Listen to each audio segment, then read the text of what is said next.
Kanak-kanak boleh didefinisikan sebagai seseorang yang di bawah umur 18 tahun seperti yang termaktub dalam Akta Kanak-kanak 2001. Penderaan kanak-kanak merujuk kepada penderaan secara fizikal, emosi, penderaan seksual, kecuaian dan pengabaian terhadap kanak-kanak termasuk sebarang bentuk eksploitasi atau komersial. Secara amnya, penderaan kanak-kanak dibahagikan kepada 4 jenis penderaan, iaitu penderaan emosi, penderaan fizikal, penderaan seksual, dan juga pengabaian. Memang tidak dapat dinafikan bahawa isu penderaan kanak-kanak semakin berleluasa berlaku di mana-mana termasuk di Malaysia. Baru-baru ini, Malaysia digemparkan dengan berita penderaan kanak-kanak OKU iaitu Bella yang didera oleh Siti Bainun di Rumah Bonda. Bagi mengatasi isu penderaan kanak-kanak di Malaysia, hak kanak-kanak seharusnya tidak diabaikan. Isu penderaan kanak-kanak bukan lagi perkara tabu dalam kalangan masyarakat umum. Mangsa penderaan mengalami pengaruh yang memudaratkan dalam kehidupan mereka dan menyebabkan trauma. Penderaan dan pengabaian kanak-kanak ditakdirkan sebagai tingkah laku devian atau tingkah laku sosial yang tidak mematuhi norma masyarakat. Penderaan boleh dilakukan oleh ibu bapa atau penjaga yang mencederakan badan kanak-kanak, merogol, memaksa remaja bekerja, membenarkan mengemis dan mendedahkan mereka kepada bahaya moral, kepada kerosakan pertumbuhan atau kesihatan mental dan fizikal mereka.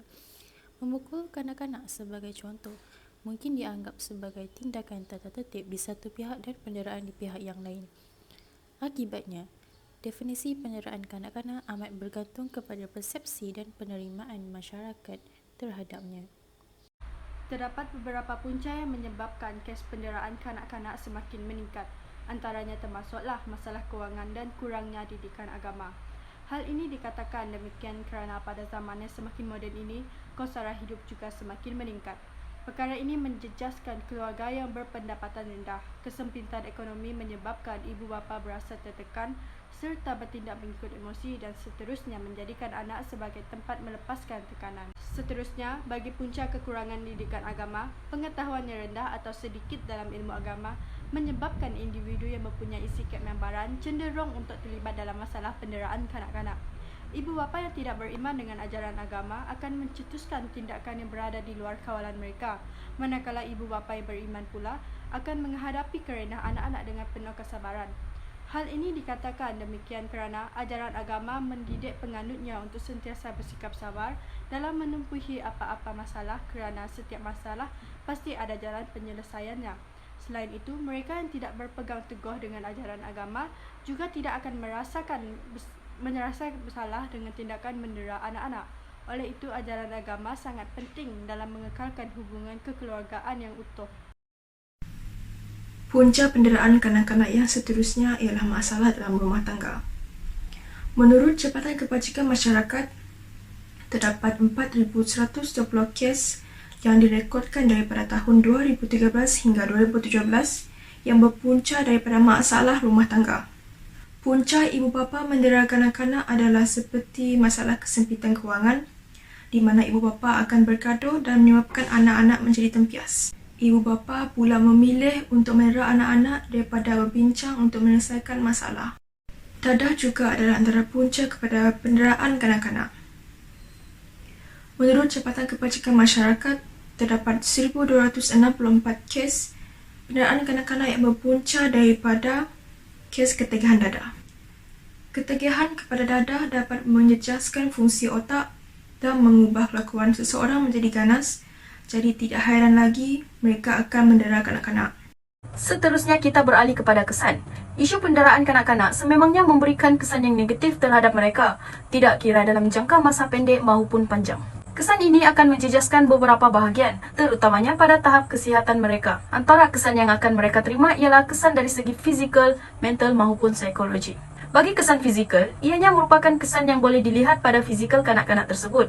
Hal ini dikatakan demikian kerana penderaan fizikal adalah bentuk penganiayaan kanak-kanak yang paling ketara. Antara kesan fizikal yang diterima akibat dari penderaan ini ialah kesan lebam yang teruk dan melecut. Kesan-kesan sebegini berpunca daripada penderaan fizikal seperti memukul, menumbuk, menendang maupun membakar. Menurut Kementerian Kesihatan Malaysia, kesan lebam dan melecur ini menyebabkan kanak-kanak tersebut menghadapi kesakitan yang serius, sekiranya sebahagian besar melibatkan bahagian dalaman kulit. Selain itu, keretakan maupun patah tulang. Menurut responden, kesan jenis ini merupakan kesan yang mengakibatkan kecacatan pada kanak-kanak tersebut. Kesan ini hanya dapat diketahui selepas membuat pengimbasan X-ray.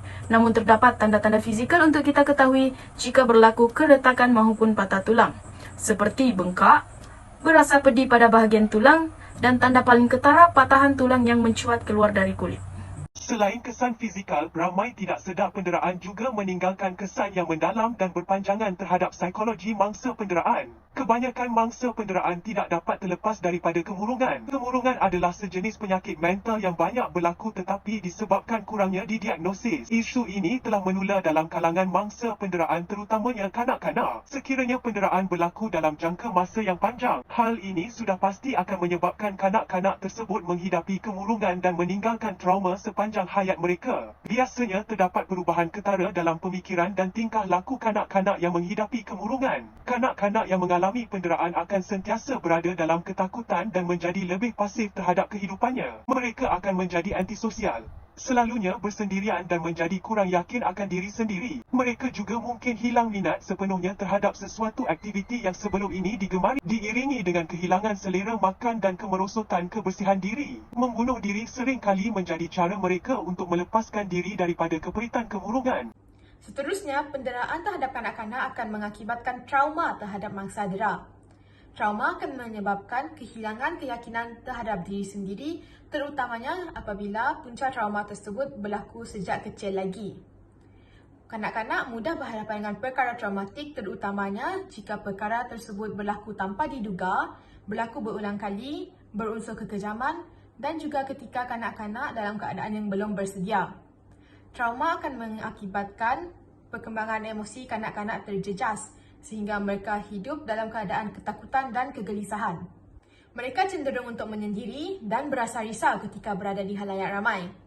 Selain itu, mereka juga tidak selesa dan sensitif terhadap sentuhan fizikal walaupun sentuhan tersebut berbentuk sentuhan mesra. Hal ini dikatakan demikian kerana penderaan yang dialami mereka tidak kira penderaan fizikal ataupun penderaan secara seksual melibatkan sentuhan fizikal ke atas diri mereka. Jika dibiarkan tanpa rawatan yang sesuai secepat mungkin, keadaan ini akan menjurus kepada mangsa dera terkena serangan panik, lebih-lebih lagi ketika berada di halayak ramai. Situasi ini kemudiannya akan menyebabkan mangsa dera berasa hilang keyakinan diri kerana terlalu memikirkan persepsi orang lain terhadap dirinya. Langkah-langkah bagi mengatasi masalah penderaan kanak-kanak di Malaysia. Yang pertama adalah melakukan kempen seperti keluarga bahagia. Ia dapat menyadarkan ibu bapa daripada tanggungjawab mereka. Yang kedua adalah memberi pendidikan kepada ibu bapa. Ia dapat mendidik ibu bapa untuk menjaga anak-anak mereka. Yang ketiga adalah sifat kejiranan. Ia dapat membantu menyelesaikan masalah bila keluarga tersebut mempunyai masalah lah. Yang keempat adalah kita harus menerapkan nilai murni dalam kehidupan kita agar tidak berlakunya kes penderaan. Akhir sekali kesimpulan kita dapat adalah kita haruslah mengambil tentang masalah ini agar tidak berlakunya pendekatan masalah penderaan kanak-kanak di Malaysia. Kajian ini menyarankan semua pihak bertanggungjawab untuk mendidik ibu bapa dan masyarakat tentang kepentingan melindungi kanak-kanak daripada sebarang penderaan fizikal, emosi, seksual dan pengabaian. Isu penderaan ini terutamanya daripada kalangan ibu bapa mestilah ditangani dengan segera kerana kesan seperti penderaan fizikal boleh menyebabkan kerosakan organ dan tubuh kanak-kanak dan sehingga membawa kematian. Oleh itu, pelbagai pihak hendaklah menggabungkan tenaga untuk sama-sama menangani masalah ini daripada terus sebati dalam masyarakat kita. Mari sama-sama kita hentikan penderaan kanak-kanak.